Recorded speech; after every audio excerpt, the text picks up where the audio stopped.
Digital 410 Productions proudly presents the What's the Scuttlebutt podcast with your hosts Don Abernathy and Jeff Copsetta. Our artillery was called in, but our mortars could fire only to the front of the company and not on the left flank area, because that was in the area of the 1st Marines. The Japanese observers on the ridge had a clear, unobstructed view of us. Their artillery shells whined and shrieked, accompanied by the deadly whispering of the mortar shells. Enemy fire grew more intense until we were pinned down. We were getting the first bitter taste of Bloody Nose Ridge, and we had increasing compassion for the 1st Marines on our left who were battering squarely into it. When the enemy ceased firing artillery and mortars from caves, they shut protective steel doors and waited while our artillery, naval guns, and 81mm mortars blasted away at the rock. If we moved ahead under our protective fire support, the Japanese pinned us down and inflicted serious losses on us because it was almost impossible to dig a protective foxhole in the rock. No individual events of the attack stuck in my mind, just the severe fire from our left and the feeling that any time the Japanese decided to do so, they could have blown us sky high. Welcome, everybody, to another episode of the What's the Scuttlebutt podcast, your favorite World War II based podcast. And tonight, we are joined once again by the one, the only Henry Sledge. And there's good reason for that. Jeff Copsett is not able to join us tonight, but also joining us is an active Marine and living historian that I've known, we'll get to momentarily for a while, Mr. Charlie Smith. But first and foremost, Henry, we have some big news for the audience tonight, sir. You want to tell them? You want me to? You go ahead. We've had such a good time with Henry. And Henry, Jeff, and I, we all get to along so well. Our chemistry is such that we annoy each other at midnight with random text messages about the weirdest things that always World War II based. That we decided, hey, you know, when Henry came on the first time, he made the announcement that, hey, I'm wanting to get into the podcast world. And, you know, I have a desire to do voiceover work like you just heard. We started the show. That was Henry reading an excerpt from his father's book, With the Old Breed, from by, obviously, E.B. Sledge. And after he came on the podcast 2 or 3 times, me, him, and Jeff said, well, instead of starting a new podcast from the ground up, why not just join ours permanently? So here he is.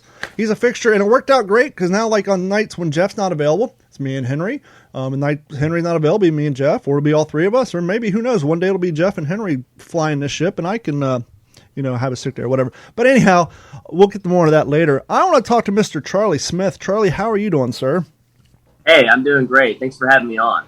Hey, thanks for coming on. Real quick, I've known you, well, we'll get to that momentarily, but for the audience at home, give us a little background. Where are you from? What do you do? How did you get involved in interest in World War II history?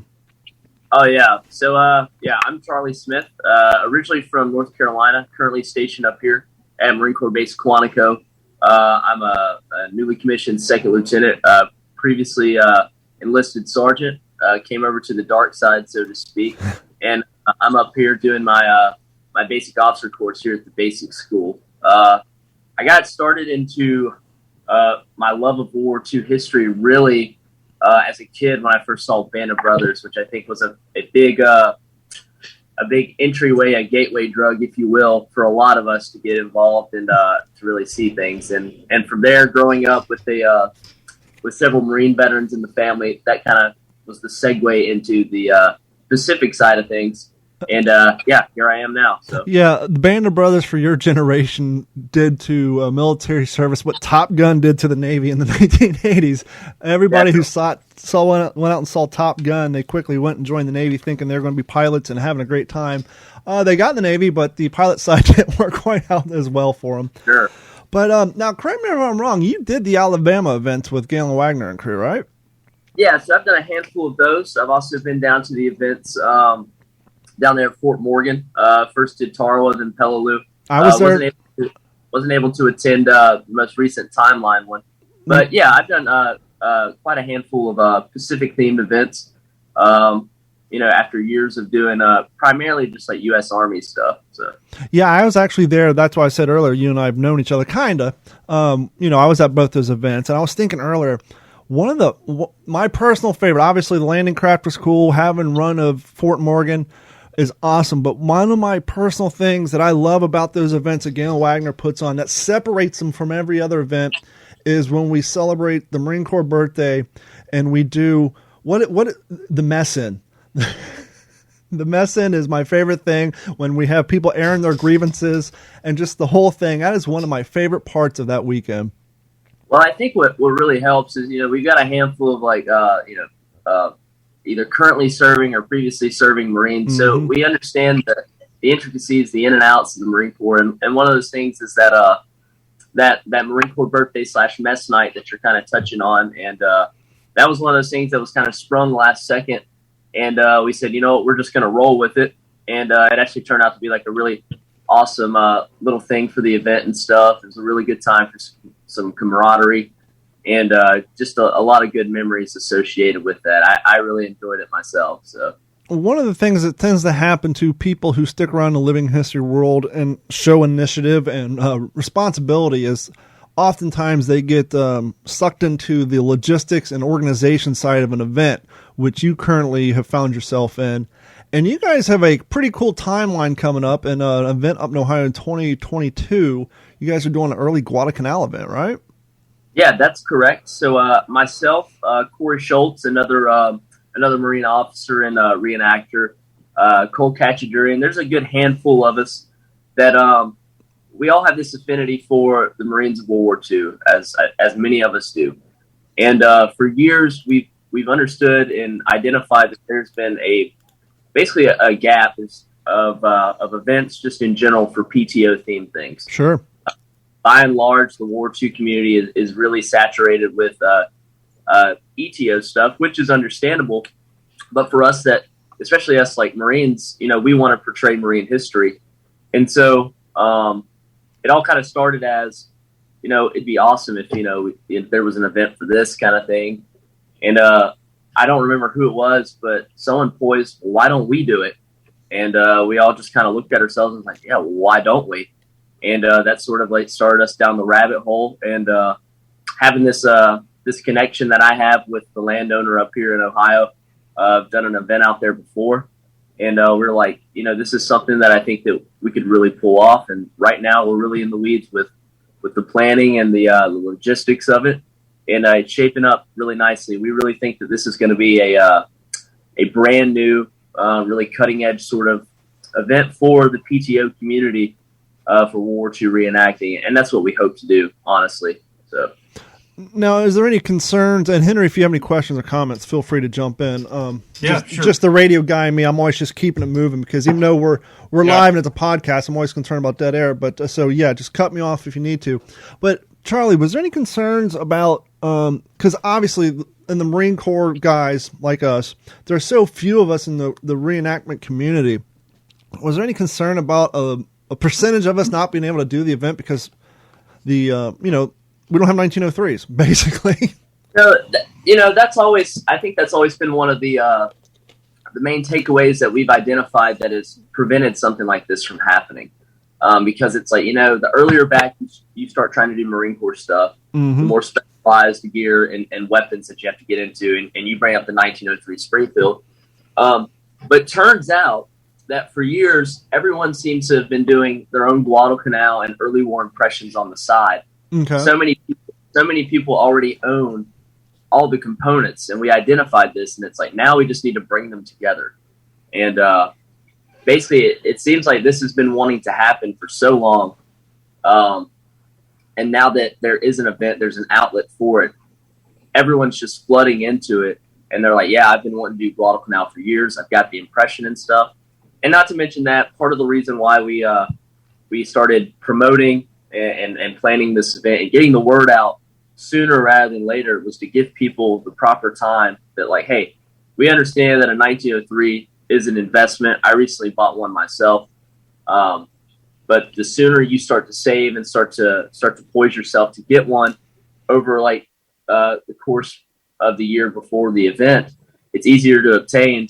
And at the end of the day, we want everyone that can make it out to the event to do so. And we're definitely willing to help in any way that we can as far as helping to procure the right weapons and things like that. So, well, the nice thing about that impression is, with the exception of the 1903, the only real difference between a Guadalcanal impression and any other impression is the canteen cover, the first aid pouch, and take off your green sage T-shirt and put on your white one. And obviously, if you have, a fixed bail helmet and an imitation holly liner, slap that on. But there's really, and a T-handle shovel, but there's really not too much difference or not too much equipment acquisition required, is there? So I would argue it really comes down to the details. We're really trying to take this as like a highly authentic sort of experience. And when it comes to the gear and weapons, that's one of them. You mentioned, the fixed bail and the holly liner. Another good thing that we've kind of come across is that so many people already have holly liners, which is awesome.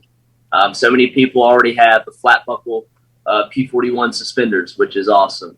And thankfully, all these things are available. And if they're not available at the moment, we're currently ensuring that these products are going to get reproduced in time for the event. So in regards to the riveted haversacks that were worn by Marines on Guadalcanal, we're currently working with Jerry Lee at What Price Glory to ensure that a run of those are done.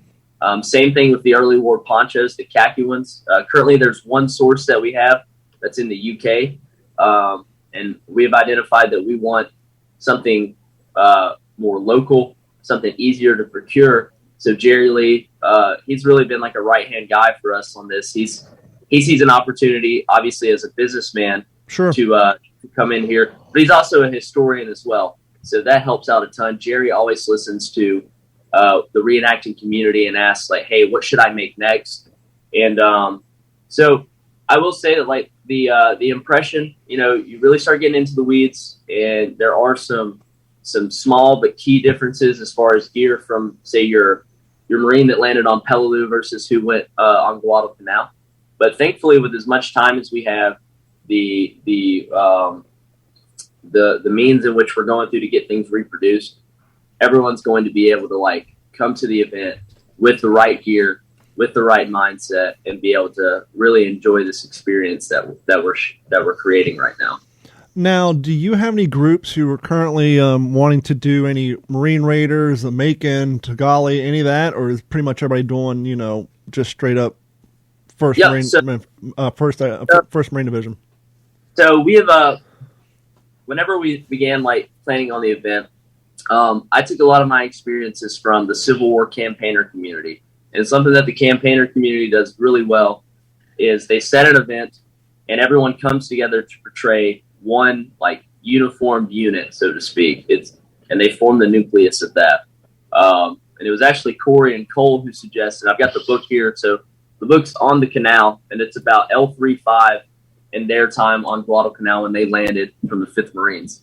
And so we are going to be portraying a platoon from L Company of 3-5. We know basically almost day to day what they were doing on the canal. And because of this book and everything, and the way we want to keep this very organic, so we're going to be portraying this one unit. We didn't want to portray Raiders or anything like that. Not that we don't think that's cool. We love that stuff. It came down to, I guess, a practicality. Yeah. It's more reasonable to portray just a regular standard rifle platoon than, say, the Raiders or Paramarines or anything like that. But also, they were the vast majority of the guys that fought on Guadalcanal. And this is what it's all about, telling their story, preserving that history, so to speak. Do you have any groups coming in to represent the Army that came in later near the end of the securing of Guadalcanal, or is it just primarily Marine Corps impression? No, so this is a Marine-specific event. This is set in September of 1942, so a month after the initial landing. We had some people ask about that. And just as event coordinators, it's just something that we weren't interested in doing, not because of any animosity or anything like that, but we wanted a Marine-only, Marine-specific event for Guadalcanal, and that is the route that we've taken. And, it's no hard feelings or anything like that. But just based on the research and everything that we have available, we decided we wanted to do September of 42 on Guadalcanal of L Company of 3-5. And at the time, there were only Marines on the island. Yep. So that's just kind of how that shaped up. And I mean, it's been really awesome to see just so many people coming out of the woodwork in the community from World War II and just reenacting in general that want to be a part of this, because it's something so new and so unique to what we've been seeing. And it's got us really excited, I should say.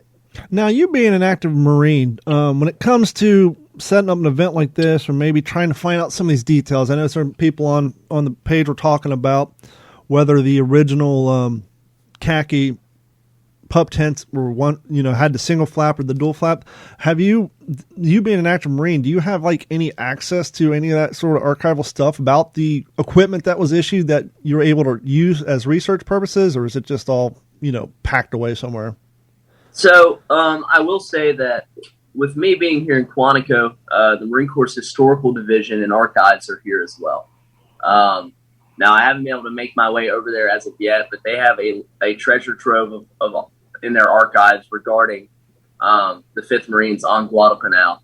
And hopefully I'll be able to make it over there sometime soon and begin pulling some stuff to help clear up some of these questions. But thankfully, we have a lot of people within the hobby that, for lack of a better term, become these subject matter experts. Sure. Josh Kerner is one of those, and I know that you're familiar with Josh, but he's the guy's a wizard whenever it comes to just knowing things and be able to just compile this research. And he's a guy that's really been big on the Guadalcanal sort of research for years at this point.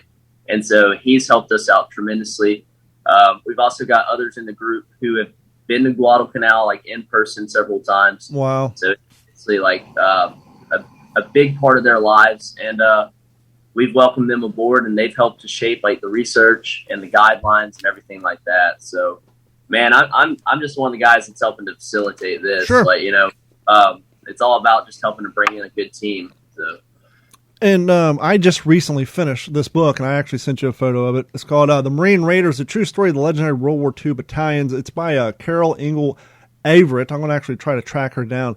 But this is a fantastic book. It goes through the birth, the design, the implementation of the 1st, 2nd, 3rd, and 4th Marine Raiders, and sadly, the breaking up and how they all basically became the 4th Marines. But this is a fantastic book, and kind of in the styles of HBO Pacific and Band of Brothers. She focuses on 4 veterans who served in these Raider battalions, kind of giving their firsthand accounts using letters and stories. Is that a new book, Don? Yes, this was actually, because when I sent you, Henry, a photo of this was actually issued in August. This was published in August. Just came out. Okay. Carrie just happened to be looking through her purse. She found a gift certificate for like Books and Millions, whatever. So I went online and like, well, what do? I just typed in USMC, and this book came up. And this is a great book. I was surprised. Obviously, I know a lot about the PTO. I know some about Guadalcanal, but all honesty, my information came from Strong Men Armed, Japanese versus Americans by Robert Leckie. The Guadalcanal, it's upside down right now. What's the Guadalcanal book that you were Makos did? Well, he did Voices of the Pacific. I think the definitive work on Guadalcanal is Richard B. Frank. I think I may be the one I have. It's an old school book. It's solid green. It's upside down. It's too far away for me to read. But anyhow, so most of my information comes from there. And in Robert Leckie's book, A Helmet for My Pillow, he actually talks about, the Raiders and how Red came and was actually bathing in the creeks and all that. But anyhow, this is a fantastic book. But one thing I wasn't aware of, and I should have been, but I wasn't, was and Charlie and I were talking about this before we went on the air, was that to this day, there's a little bit of controversy, if you will, surrounding Carlson and the Carlson Raiders. I'm just going to read a quick passage from this book. I'm not going to read the whole thing. But it said, Americans are here. We're dying, and at some point reinforcements would be arriving. These are things Carlson's thinking himself.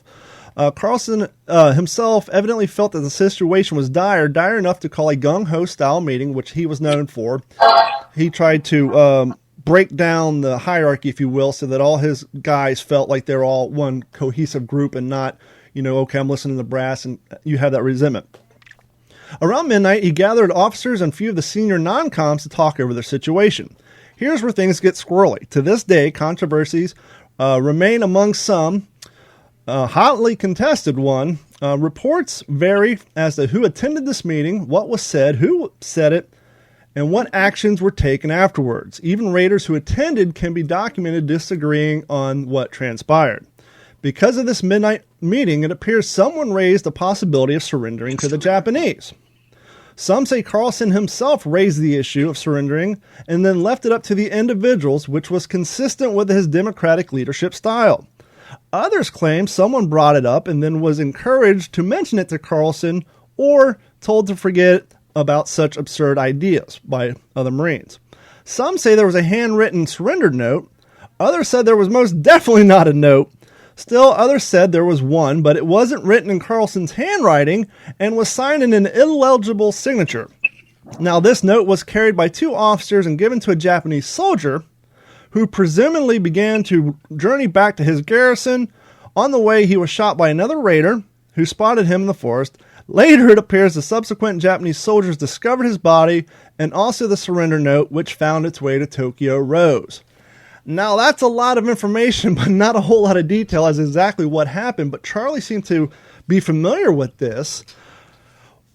What's your angle on this, Charlie? Do you think, obviously, I guess first and foremost, did the letter exist? Tokyo Rose read something. Was the whole story? I mean, I don't know. This is my first time hearing of this. What's your angle on this? I don't know. So I think the jury's still out. It sounds like a lot of he said, she said, kind of stuff. The story that I was always familiar with, that after several attempts of the raiders trying to get off of Macon Island, trying to scramble to the subs, and that failing subsequently, this whole "we'll surrender to the Japanese" thing was brought up, and I had always understood it to be brought up by Carlson himself. Now, how true the story is, I have no idea. The rest of the story that I'm familiar with is that there was a note. It was given to a Japanese soldier to be given to the commander of the Japanese garrison there at Macon. However, that note never made it to the Japanese lines because one of the raiders shot and killed this Japanese soldier as he was moving through their lines. So I honestly don't know.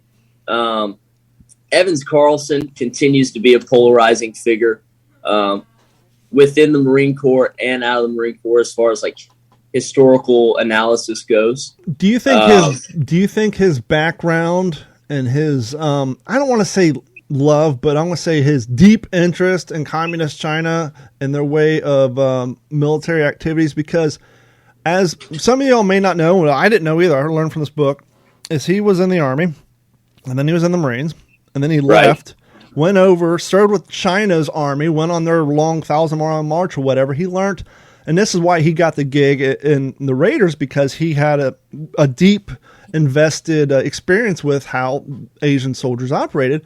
But then he came back and did like a college tour, kind of promoting and supporting some of the ideas of China and their government. And so sometimes I wonder if maybe that background kind of gave some people bad taste in their mouth, and maybe that's what helped spread some of this controversy. I think there's definitely something to be said about that. If you want to call it a smear campaign, you can. Carlson's a guy that I'm honestly not sure how I feel about him. I love his boldness, the innovation that he was willing to undertake. And the stories that you hear coming out of his Raiders is just awesome. I mean, just as far as during the interview process back in the States, it's famous that one of the famous interview questions that he would ask every single individual applicant to the Raiders is, could you, slit a Japanese soldier's throat, without hesitation? And if anyone answered no, apparently they didn't join the Raiders. That's how it kind of went. But I think a lot of people, especially in hindsight, see that the Macon raid didn't really have the results that they thought it would be. If anything, it made the invasion of Tarawa later a little more difficult because it alerted Japanese forces in that island chain to American involvement or potential American invasion. But as far as the note goes and the surrender goes, I don't know. I would like to believe that as a fellow Marine officer that he wouldn't contemplate surrendering, but I don't know. I think the jury's still out on it. That's my take. And as you were saying, I think multiple boats got back. And I think there's roughly like 120 guys who couldn't. Basically, the tide was just way too high. And if anybody's ever been surfing or trying to use a boat or kayak on a beach that has high waves at night, or even surfing, basically they just kept getting tumbled over and over, to the point that a lot of these Marines lost their clothes. The waves were so high and so rough that these guys are coming back with no boondockers on, their pants are gone, to the point that where they're wearing Melanese clothes from the natives. And there's a picture of them when the ones who did get back, because even the guys who made it back, they didn't make it back the first try. They all tumbled too, and half of them lost their clothes. And there's a famous photo of them sitting in Hawaii when they get out of the submarine, and you can see them. Some of them are wearing shorts, some of them are wearing all kind of weird clothes. But the other thing, and which was kind of mentioned in the movie Unbroken, after Carlson and all the rest of them got off, there was 9 Marines left behind, unbeknownst to anybody. Right. And then apparently at some point they got a hold of a native Melanese, I may be pronouncing that wrong, but they got like one of their kayaks or their boats, and they tried to make it back. And at some point they were picked up by a Japanese ship.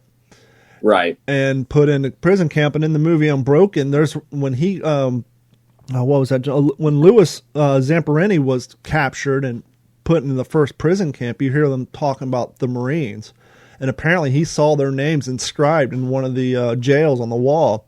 And it wasn't until later they found out that all 9 of them had been decapitated by the Japanese. Right.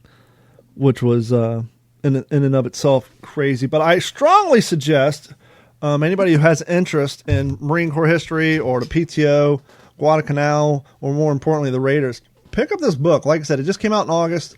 I couldn't put it down. It's one of these books, and Charlie and Henry, you guys may be like this. Have you ever read a book, and then they'll mention like someone who was there who also read a book, and then so you'll stop, get out your phone, go on Amazon, and then order that guy's book? Oh, yeah. And so before... Absolutely. Yeah, that happens all the time. I have a massive stack of unread books for that very reason. It's just, always getting thrown on the pile, it seems. So. Yeah, I just did that, and the book, I just ordered it. It's so funny. It's actually at my UPS store, but they're closed today. And it's so funny. I ordered it so quickly. I can't remember. It was Alexander. What's his name? He went on to be. Alexander. Let's see here. I'm going to it now. It's called The Battle of Guadalcanal by Samuel B. Griffith II. He was there, and he went on to get field promotions, and so I'm looking forward to that book. It's so funny because Henry and I were texting, and I was, the other thing they mentioned in this was the movie Gung Ho, which is based on Carlson, but it's Hollywood whitewashed. And I was telling Henry, I said, it's weird that they made this movie in 1943. We're still at war. We still have guys going over, and they're making this movie about Carlson Raiders. Obviously, they didn't mention the controversy about the surrender note and the 9 guys who got left behind. But if you guys want to see a physical adaptation, as Charlie was saying, because in that movie they kind of talk about, can you slit someone's throat, and so all that stuff's covered in the movie. And considering the fact it's done in 1943 while we're still at war, the only thing that threw me was in the training boot camp scenes they were using 1903s, but on the Macon raid they had M1 Garand. So I don't know. You figure 1943 they'd be able to get that right, but there's always something that sticks in the craw of us living historians when it comes. But they may have thought at that point in time it was more crucial to just get something out about the story, because think about the Patton movie. They're showing the German tanks that are, Jeff mentioned that last time we talked. I mean, I think as time has gone on, there's more of a desire to have attention to detail. And compared to how it was, and not to mention, as Charlie said, what got him interested in joining the service was the Band of Brothers. So it's 1943. The war has been going on since 1939. We've been involved since 1942. What a better way to get a recruitment video out there than to show the more hyped up version, because they only show like 2 guys getting hit in the whole thing. And so what a better way to get young guys to go down the recruitment office in 1943 than to put this movie out. Charlie, we're about ready to wrap it up. Do you have any social media groups or anything you want people to go to check out, whether your events, the event you're putting together? And as always, Go ahead. Yeah, so we for the event itself, we have a Facebook group. It's Operation Watchtower, September 1942. The date for the event is going to be the 15th through the 17th of July, 2022. That's a Facebook group. Anyone can join, and that's probably the best way to stay up to date with not only like event planning and development, but we've got a lot of like good group buys going on and stuff too.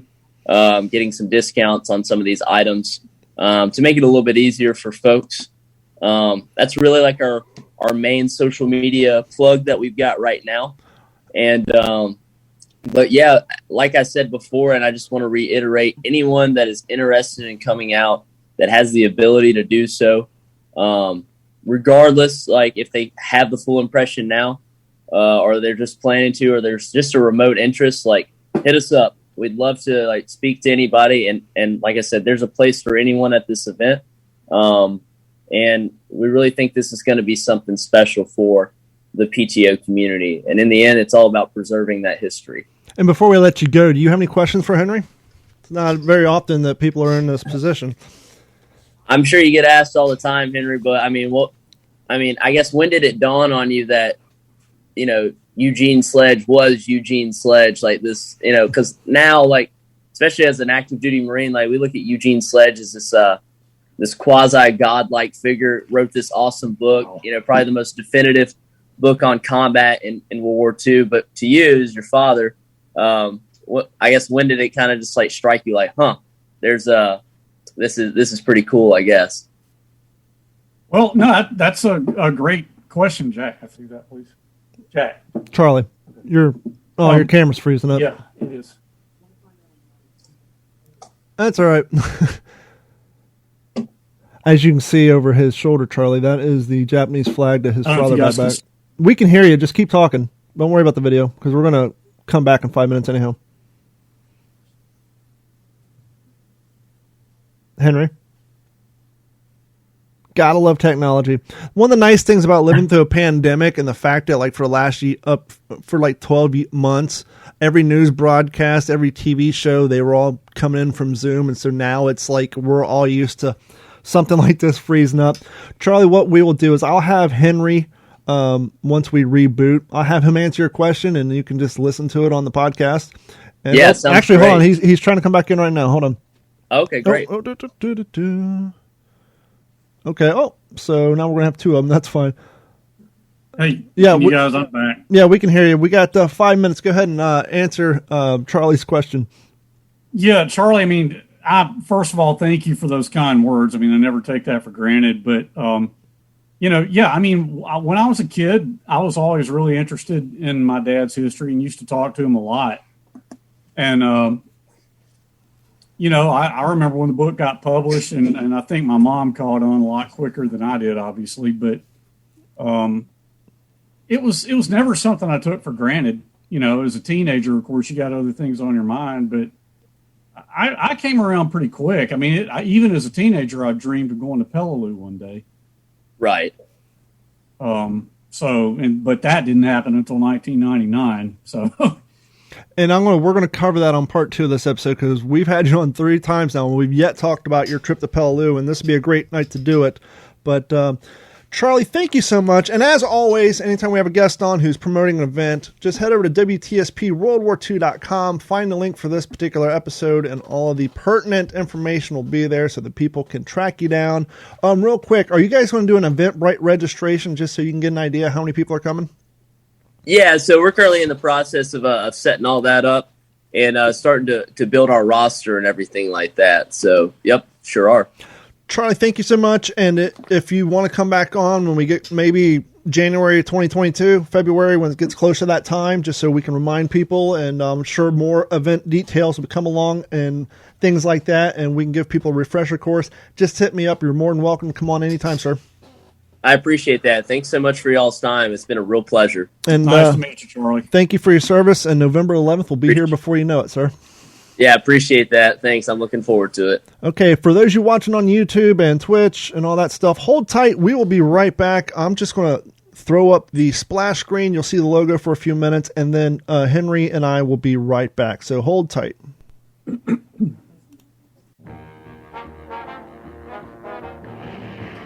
What's up, everybody? And we are back with part 2 of tonight's episode of the What's the Scuttlebutt podcast. Thank you once again to Charlie Dillon for coming on and sharing with us some of his experiences and promoting the Guadalcanal event and discussing with me the Marine Raiders. How are you doing tonight, Henry? I'm doing well. You know, you made a good point talking to Charlie. You read a book. I know with me, I'll read a book and get really into the subject, and then I'll start combing through the bibliography. Yeah. You know, and then I don't know if you could see it earlier, but I just finished my book on Battle of Britain. Does this show up okay? I'm going to read this first edition, Strong Men Armed. That's the first edition. That's a very cool cover. I'm a little surprised. That's hold tight. Talk to the audience. Talk to them about that book because I want to show you something very cool. Go ahead. Yeah, sure. So this was on my dad's bookshelf while I was growing up. I think he read it and used it in the bibliography for With the Old Breed. But this is I don't know how well that shows up, but this is what he wrote in the cover. It just says Eugene B. Sledge, served with K Company, 3rd Battalion, 5th Marine Regiment, 1st Marine Division, Peleliu, Okinawa, North China. And he wrote this December 19. Wrote in this Montevallo, Alabama, December 1964. So I can remember walking to my dad's study as a kid and seeing that binding like that on the bookshelf, and it just always kind of captured my fascination. But I've read it probably 20 years ago, so I'm looking forward to diving into it again. I picked up this one. This is apparently the 1997 version, which interestingly enough is the year I graduated high school. But I have a friend, a customer, and I recently introduced him to the podcast. I sent him the link to the first time you're on because he's a huge fan of your father. He read the book. He actually had me set up screenshots of the Pacific as his rotating wallpaper on his computer about 5 years ago. Oh, wow. Anyhow, whenever he reads a book, he ends up giving me his books. Because he's only a one-time reader. He only reads through one time, and then he gets, he moves on. And so he's like, hey, I just finished Strong Men Armed. Do you want my copy? And I said, sure. And I'm looking at the copyright date on this one. And interestingly enough, this one is 1997. So I actually have 2 different covers. And so the one you have is 3.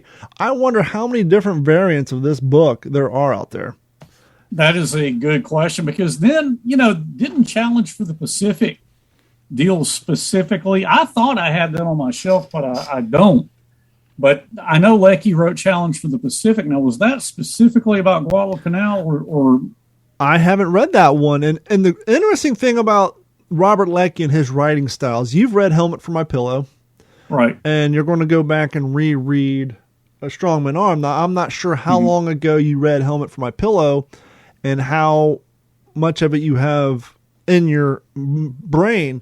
But what's interesting is when you read through Strong Men Armed, after reading Helmet for My Pillow, you'll realize there's a lot of that he took from Helmet for My Pillow, but he writes it in the third person. He doesn't refer to himself at all. He doesn't say, Robert Leckie said this. He said, a Marine had this experience. A Marine said this, and there were things that happened to him. And so he did a very good job because, one, he was a sports writer and a newspaper writer, but he... one thing you can say about Robert Leckie, he was not a narcissist because he wrote about his experiences in other books and he didn't mention his name one time. So I really enjoyed that about Strong Men Armed. And so I'm waiting for this other book to come in. Now, it's interesting what Charlie was saying about your father and how he's kind of become, he's kind of the voice, if you will, the go-to guide for people wanting to know about Peleliu, Okinawa. And as things happen when you watch TV when you're on YouTube and the internet, they kind of know what you're into, and so they'll make suggestions. And I'm sure you're familiar with Lee Marvin, right? Oh, yeah. Absolutely. I knew that Lee Marvin was in a lot of World War II movies. I knew that he served in World War II, but I did not know the capacity in which he served. So I'm laying back in my bed last night, and I turned on YouTube, and there said a thumbnail came up, said Lee Marvin, combat vet, speaks on combat experience. And I pulled 3 clips. One, it's going to be Lee Marvin you're going to be blown away by the 3 campaigns that he was personally involved with.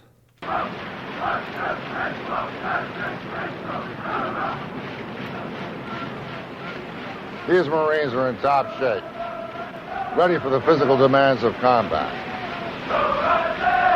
Physical conditioning like this, along with realistic training, prepares Marines to fight and win on the battlefield. Like every Marine that I landed with on the beaches of Kwajalein, Eniwetok, Saipan during World War II, we were ready to fight before we shipped out to the Pacific. Now, those are 3 major campaigns. Those are not just sitting in the rear of the gear. That guy saw some action. Yeah. And the crazy thing about this video, I don't know if it was intended to be a recruitment video. It's very weird. It came out like 1985. And so he's either at Camp Lejeune or my mind has slipped. But he's Quantico. He got these 1985 Marines in their 1985 field gear, and Lee Marvin's just walking around in a blue button-up shirt with suspenders, hair not even combed, as if he's like overdubbed over footage. But these guys are in the back doing training. They're running. They're doing their sniper training. They're doing blank fire drills, and he's so out of place because he's just walking in like normal 1985 attire. But you have to take him seriously because you just heard where he's been and what he's done. And so this YouTube video is about 15, 20 minutes, and they make references to the Korean War, Vietnam War, all the way up to 1985. And he's talking about, battle experiences and training. It was really cool. But this popped up twice, and I just thought about being you, where you're like me, you're sitting in your bed, you've been doing research, YouTube says, hey, here's a video you might like. And then this pops up in the middle of this 1985 Marine Corps video. E.B. Sledge, nicknamed the Sledgehammer, saw and felt combat at its most intimate level, that of the grunt. Sledge remembers his first campaign, voicing the thoughts, the feelings of every Marine before his first attack. Would I ever see my family again? Would I do my duty or be a coward? Could I kill? I never experienced any more agonizing suspense than the excruciating torture of those moments before we received the signal to begin the assault. I broke out in a cold sweat as the tension mounted with the intensity of the bombardment. My stomach was tied in knots. I had a lump in my throat, swallowed with great difficulty. I felt nauseated and feared that my bladder would empty itself and reveal me to be the coward I was. Have you ever heard that audio clip?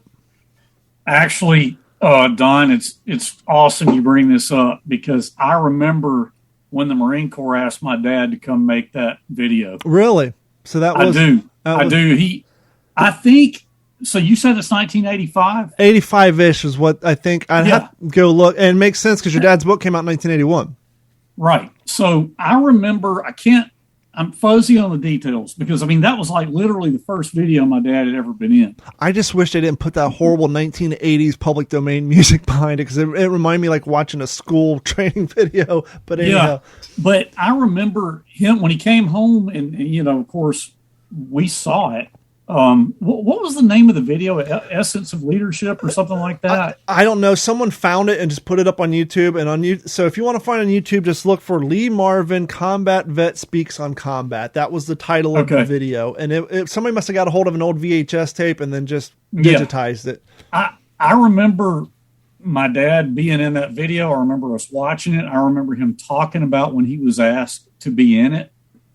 And the thing was, he was joking when he came home from when the Marine Corps flew him home after he made it.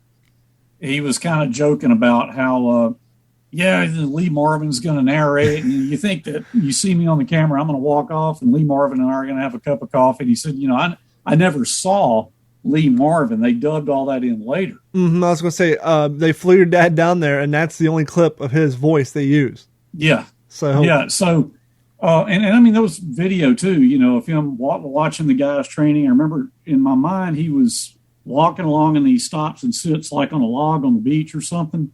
In this video I saw on YouTube, they just showed like the classic picture of your dad with his shirt off, sitting on Peleliu and on Pavuvu, okay. And then just like a couple still. The version I watched last night, I'll go back and rewatch it. He wasn't physically. They didn't show him physically on the video. Interesting, because I've seen one where he was, but and it's that same. I do my duty? I remember it really well. I will tell you this. Lee Marvin.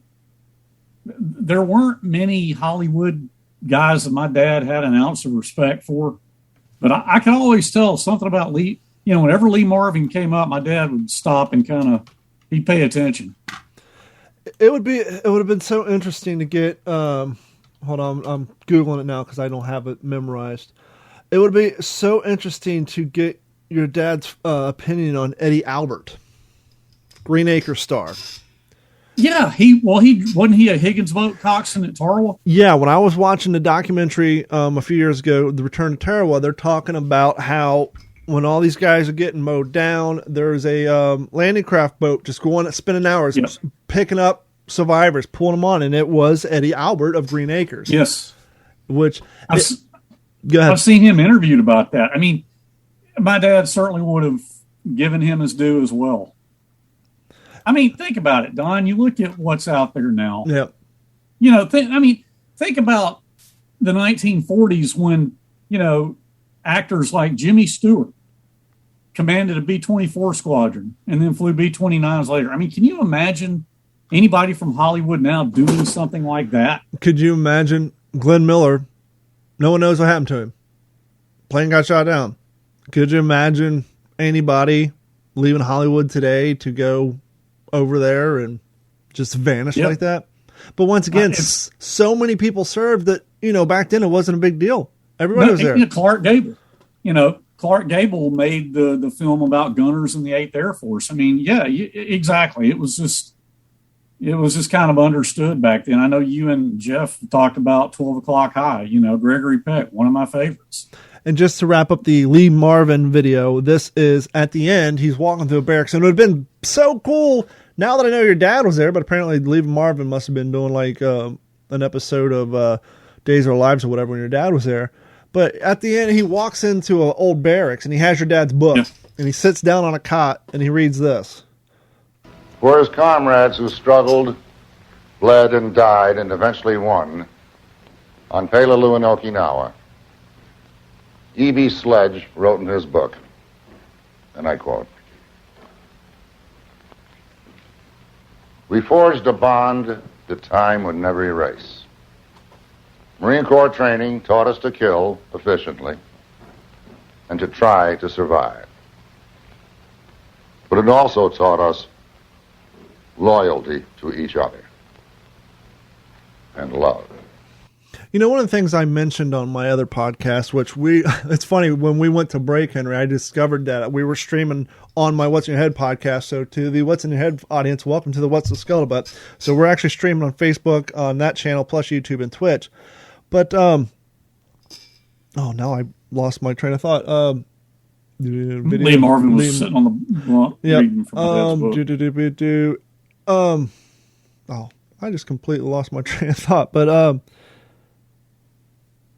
anyhow, we never. Well, I do remember that scene of Lee Marvin walking through the barracks, and he sits down with, would have had to have been a first edition with the Oldbury. He starts reading, we formed a bond, Marine Corps training, because if I recall, the Marine Corps was doing that video. I think it was for incoming officers or new officers, and it might have been. And, it wasn't long before that, I think, there'd been in the Marine Corps Gazette, there had been a series of articles that my dad wrote. And they asked him to after they had read With the Oldbury. Yeah. And I think it focused on Peleliu, defense in depth, something like that. But it's really, this segues, or well, it goes back to Charlie's question, which was a great question. But that was those were sort of some early occurrences, if you will, that sort of, started to set the light off that okay, people are paying attention to With the Old Breed. Somebody seems to think it's a good book. Does part of you feel like you need to reread those books and get kind of back, I don't know if the word I'm looking for, I guess, situated or up to speed, because it's almost like your father had such an impact on the history side of that and the things. And as time goes by, obviously more new shows are going to be produced. Do you almost feel like you kind of taken the spot, not really the spot, but the position to continue to share his legacy and be the voice of the Sledge family? Yeah, that's, great point, great question, because yesterday the We Happy Few 506 show aired, mm-hmm. and my mom watched it with us. Joe Mucha was doing a pre-show with Matthew Leach before the main event aired, with myself and Bruce McKenna and the guy who played Scott Gibson, who played Captain Haldane. And after all of that, we spent the entire afternoon watching the pre-show and then the main event. And then my mom and I did some talking afterward. And she was really, it made me feel good, because she said, I'm really proud of what you did. You're a good spokesman for the family. And that made me feel proud, Sure. because I have a passion for this history. And, Strong Men Armed. I've read that book. I've read Helmet for My Pillow. I've read Helmet for My Pillow twice. I remember my dad reading it when he was preparing to write his book. It's such a great book. I want to reread Strong Men Armed. And, being part of the We Happy Few 506 thing and then jumping in with you guys, it's making me want to, on a really visceral level, it's making me want to reconnect with all these books. And not only that, but, I've texted you and Jeff both about new books I'm ordering. Mm-hmm. And it's not necessarily on Marines in the Pacific. I just got a couple of books on the New Guinea campaign. I've always been fascinated by that. But to answer your question, yeah, absolutely. I kind of feel it would be a tragic waste to just turn my back on all of this and walk away from it. And that's why I feel blessed to be able to hook up with you guys and be a part of your show and meet a young guy like Charlie. I feel bad I wasn't able to answer his question, because you answered it. I didn't want the show to be all about, let's talk about Eugene Sledge. Sure. I think what he's doing is great. there's a young guy serving his country who's making sacrifices right now, and I wanted to thank him. I hope he's still watching. I think it's great that young guys like that want to perpetuate the history. You just reminded me of where I was segueing off to. And not only that, the guy's active duty, and he's going to officer training school, and then he takes his free time. He's up to his ass in Marine Corps. His life is the Marine Corps, and then in what little free time he has, he's organizing an event to put the history of Guadalcanal out there. And what you said reminded me when my train flew off the track a few minutes ago. What I was getting to was the Lee Marvin. We were talking about all the people who served in World War II and how it wasn't a big deal to them because everybody was there. So, to find out that all these actors who went on to do big things, well, of course they served. Almost everybody served. Right. And we talk about the greatest generation. And then it seems to me, and I brought this up on my other show, I honestly think the reason we're having all the problems we're having with our government, regardless of what side of the aisle you're on, is that a majority of these people, they didn't serve. Up until this point, prior to this, all of our politicians, regardless what year, they're either Revolutionary War veterans, Civil War veterans, World War I veterans, World War II veterans, Korean War veterans. Our politicians, they went through strife. A lot of them had served. Their family members had served. They understood what was at stake. And now it seems like a big handful of the politicians, once again, regardless left or right or center, they didn't have those experiences. They didn't have that firsthand view of what's at stake and what's to lose. And so that's why I feel like our politicians are going all over the place, because they didn't have those experiences and they don't know what we're at risk of losing. No, I think that's a valid point, because I think now, seems like a couple of years ago, maybe 3 or 4 years ago, time just flies now. I read something on the internet that said our government now, like the House of Representatives, the Senate, nobody in there was ever active duty military. John McCain was like one of the last ones. John McCain. No one knew that George Bush Sr. was shot down in the Pacific, and his he was shot down. In his TBF, yeah. People don't realize that. Once again, John McCain, one of our last few, Vietnam vet, Hanoi Hilton, horrible things. And I want to say, and if Charlie is still listening, I remember many years ago, it wasn't uncommon. I think I said this to you and Jeff before. It wasn't uncommon that young Marines would just come to my parents' house in Montevallo just to stop by and pay their respects and get my dad to sign a copy of their book. I remember that. It happened many times. And I think I was probably off at college, but I remember a young guy, could have been Charlie, about his age, a young officer. And he came by and he met my dad, and he and my mom and dad had some iced tea and they talked. And my mother told me about this like a couple of days later when I came by the house. And when this young Marine went out, got in his car and left, she said that my dad just got emotional. And not really bawling or anything, but just got a little choked up and said, young men like that are the backbone of this country. And, you and I talked briefly about it, but that book that I promoted last week and a few weeks before, Hang Tough, Dick Winters. Yeah.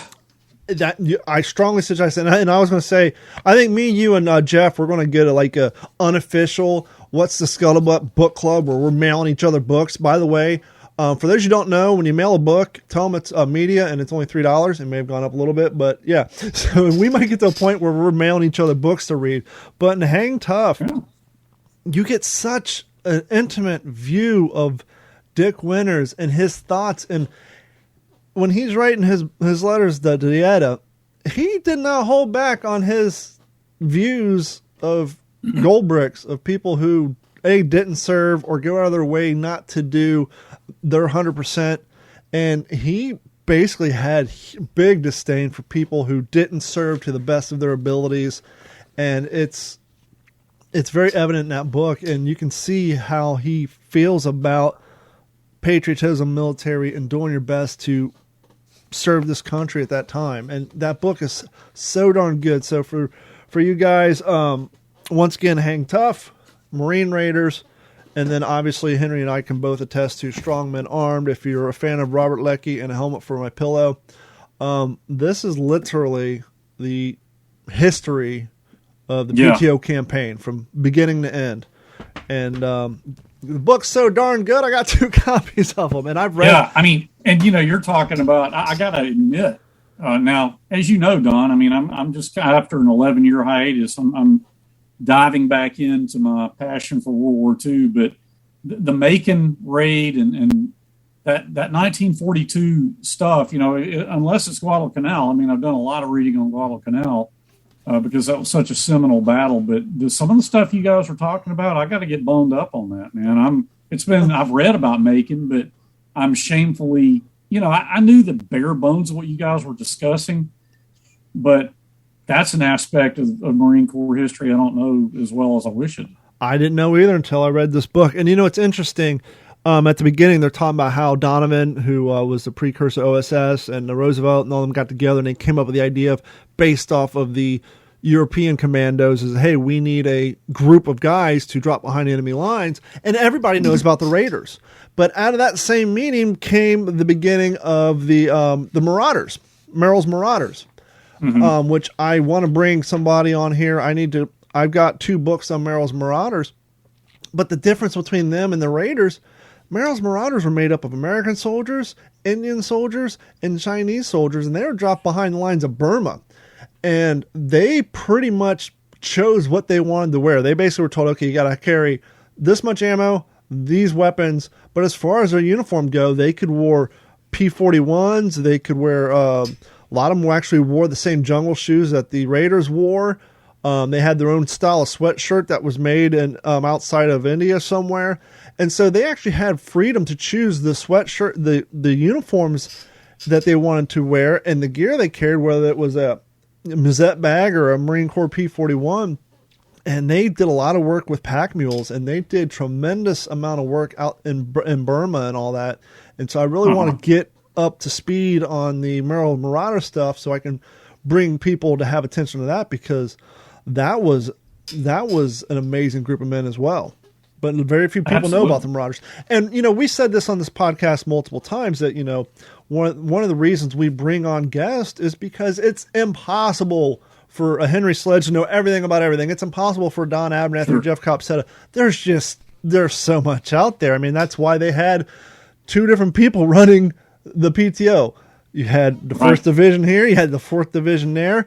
There was only 2 times in the existence of the Raiders that, out of all their missions, that the Raiders served in the same campaigns. Tagali was the first. Macon was the second Raiders. I forget. I have to read. There was another island where. Bougainville. When they first went to capture Bougainville, was the first time 2 Raider divisions were together. And I didn't know until reading this book that the 4th Marine Division was created when they took the 1st, 2nd, 3rd, and 4th battalions, Raider battalions, and got rid of them because there was a little animosity between the infantry leadership towards the Raiders, because they're like, they get all the special training, especially when Roosevelt started heading up the 4th. He got all kinds of stuff because of who his father was. But there was a lot of disdain, and as the war progressed, they no longer needed commando troops behind enemy lines, and so they're like, why waste the money? And part of the disdain, too, was the Raiders were going through boot camp and basically through the other Marine divisions and taking their best guys. Yeah. And at a certain point, they're like, well, we can do everything that the Raiders are doing. And so they basically, once the need for a commando soldier was gone, they just turned them into the 4th Marine Division. Yeah. Let's talk real quick. I know we're running a little long, but you saw some time. I know it's late on a Sunday. A little bit, yeah. Let's just talk briefly about, and we've talked about it, hinted about it enough on here, your trip to Peleliu and how that came to be. 1999 was the 55th anniversary, and my dad got some kind of communique on that, and I was out on my own working, doing pretty well, and doing okay. Had a little bit of extra cash to spend, and I remember I went home one day to Montevallo to visit my parents, and I think I saw the flyer, that had come in the mail. And I think my dad said, yeah, there's a 55th anniversary return to Peleliu trip. I'm certainly not interested, but here it is if you want to check it out. And I don't think he really had any desire or belief that I would act on it. But I picked it up and I looked at him and I said, Dad, I've wanted to go to Peleliu since I was a kid. How old were you at the time? Well, in 1999, I was... 35. Okay. Perfect time to go. So I was like, man, it's been a dream of mine to go to Peleliu all my life. The idea of this.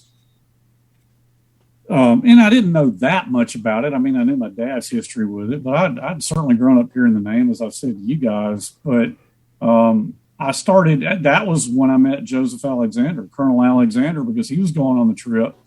And I called him because I had seen him on some Lou Rita documentaries where my dad had been interviewed on Peleliu and Okinawa. Joe, of course, wrote a great book on Tarawa, Utmost Savagery. Mm-hmm. And he also wrote a book about Edson, Colonel Edson. Yep. And which I need to reread because that ties into what you were just talking about. But I felt I wasn't that was kind of before I really got passionate about World War II, but I was conversant with it. And I called Joe. Of course, I called him Colonel Alexander. I didn't start calling him Joe till I named my kid after him. But I called him up and, introduced myself, and he just couldn't have been nicer. I mean, it was like talking to an uncle, Sure. because he just thought so highly of my dad.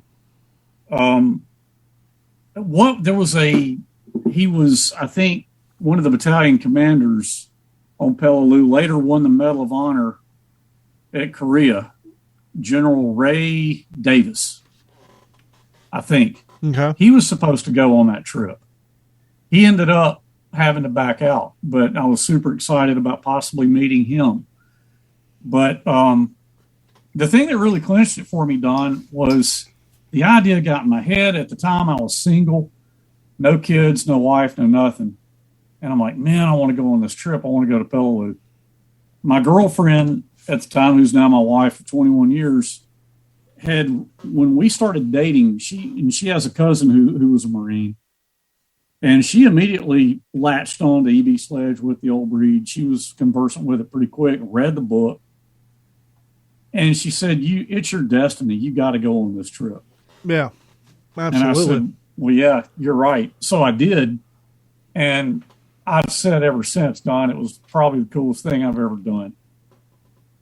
I've talked to a few people who's been to different battlegrounds throughout the world. And the first thing I say is, once you're there, it's got to bring a whole new full-colored light to when you go back and you're reading whatever battle it is that you visit the battlefield to. It's just got to really put it in full color, because as people have said multiple times, the problem with history up until recently is when you're watching it in black and white, it just doesn't feel real. And that's why when you see the World War II in color that Discovery Channel did, it really makes it feel more realistic. But when you're there and you're feeling the heat, you're smelling the smells, you're hearing the animals, it's just got to make it that much more real. The thing about, and there were two guys on that trip who were really knowledgeable about the battle and had been there multiple times. And in their previous trips, they had tried to find the bunker on Ingusibas that my dad and his squad assaulted and ended up killing like 17 Japanese in it. And it was depicted in the Pacific. Of course, they don't show that it's another amphibious landing, which we know that it was. But we did find that bunker. And, I remember one of the guys, Eric Maylander was his name, and like the wall that my dad looked over when Bergen told him, Sledgehammer, look over the wall and see what's in there. And my dad did, and there was a Japanese soldier with I think it was actually a Lewis gun, and he ripped off a round and almost took my dad's head off. And, of course, seeing this bunker, I'm just like not overcome with emotion, but just, almost. And Eric's like, Henry, do you realize, he was kneeling down by that wall. He said, do you realize if your father had been a quarter of a second too slow, you would have never been born? And so I got multiple pictures of the bunker and just. What was the condition like 50 years later? Well, it was, and I've seen pictures of it even more recently. They've cleared out around it now, and I think it's known as the Sledge Bergen bunker or the Sledge bunker, whatever, which my dad certainly wouldn't have asked for that. But, yeah. In 1999, it was still pretty grown up around it. We had our machetes and we're hacking, foliage off of it. But I remember looking down in it, and because one of my buddies were just like, man, I wish we could just like spend the night out here and spend an entire 2 or 3 days at this one site. But looking down in it, it was choked out with, of course, it was full of just really murky, dark water. Mm-hmm. And it was all these like cypress vines growing in. I've got pictures. Don't want to get into it now. We'll save that for next episode.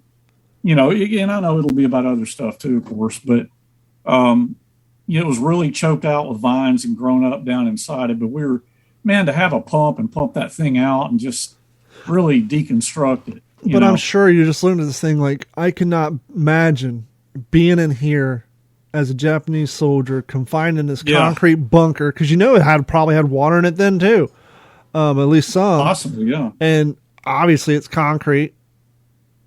You're in the tropics. It's probably 30 degrees hotter in there than it is outside, and just being in there, going through that experience, it's just got to be bone chilling.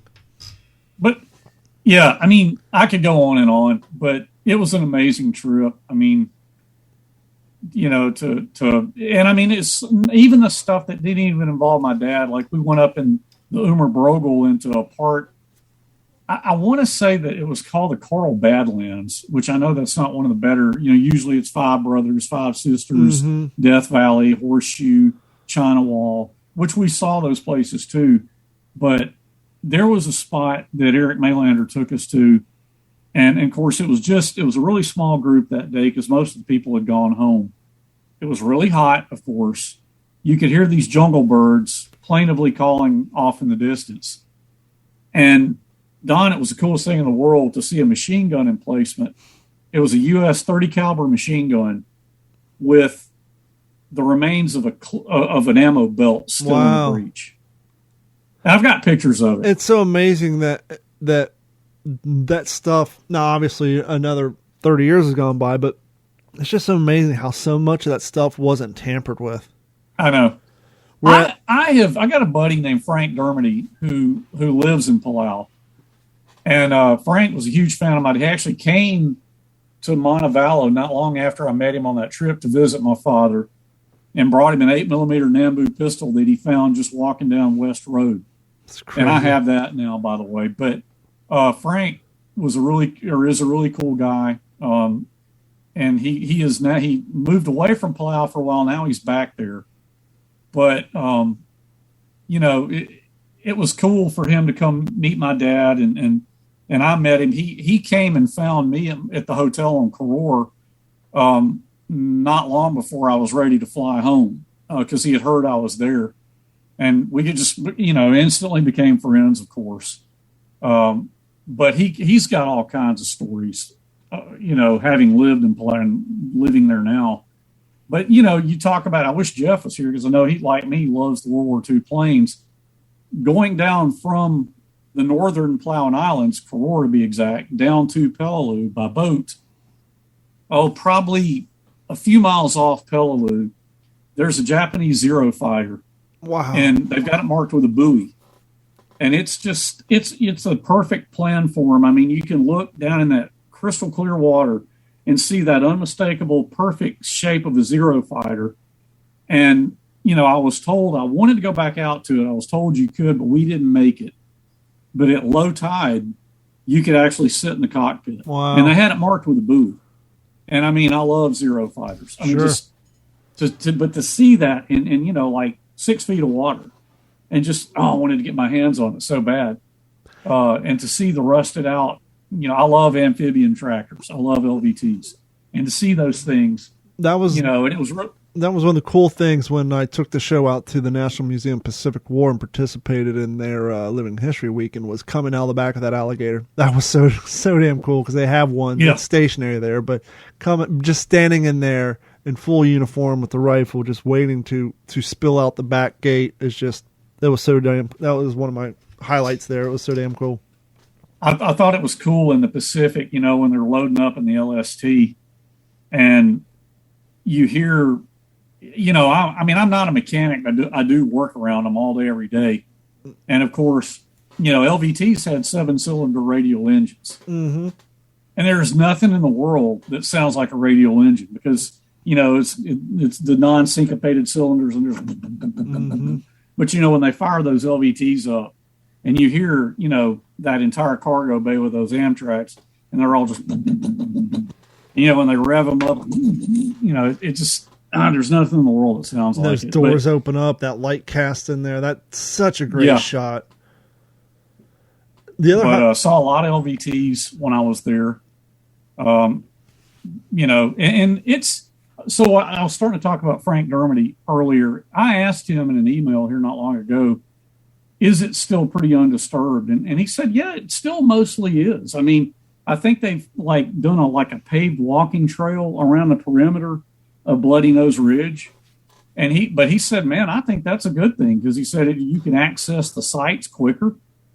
So it sounds like Peleliu is still the closest thing you're going to get to a preserved in time battlefield. Yeah, because that's one of the things that hurts my heart when I see battlefields over in Europe and the bunkers are spray painted with graffiti and all this crap. Yeah. It's like, I get it. You're a 13-year-old boy. That's what you guys do. But can't you leave the monuments alone?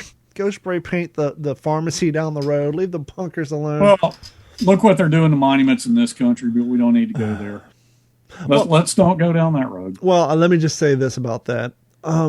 Instead of taking them down, why not just add a plaque saying, hey, this guy was an a-hole.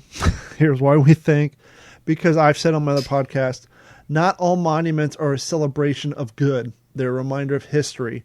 And if you don't believe me, head over to Auschwitz. They don't have Auschwitz still standing because they're celebrating the Holocaust. No, they're reminding people of bad things that happened. So if you don't appreciate a monument, you don't tear it down. You maybe tell the story of your reasons for not liking that monument and how that monument is important to prevent the things you didn't like from happening again, because it's a reminder. Just like there's people who are trying to pretend the Holocaust didn't happen. What are we going to do 90 years from now when you got ignorant people walking around saying the Civil War didn't happen because we took down all the monuments? But that's all I'll say about that on this podcast. Sure. But anyhow, Henry, I think we've had a great episode. I hope so. We're going to wrap it up. Thank you guys so much. This episode and all episodes of anything really on the Digital 410 Network is brought to you by our friends at Computers. Computers has been providing IT solutions for all Southwest Florida since 2004 and the rest of the world since about 2008. So even if you don't live in Southwest Florida, if you have computer problems, as long as your internet's working, they can help you, assist you remotely. So give them a call at 239-283-1120. And obviously, if you're in Southwest Florida, you need computer repair, laptop repair, network expansions, anything technical, give them a call at 239-283-1120. And while you're on the internet, head over to WTSPWWII.com.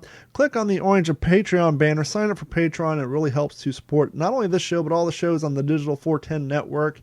You can sign up at $1 a month. You have access to the OG5 podcast, which I got to get Henry on. Henry, you're not aware of the OG5 podcast. We have a podcast that's behind the paywall, they say. It's only for people who subscribe on Patreon. And that's places where sometimes we talk about things that, don't have anything to do with the podcast that we're on.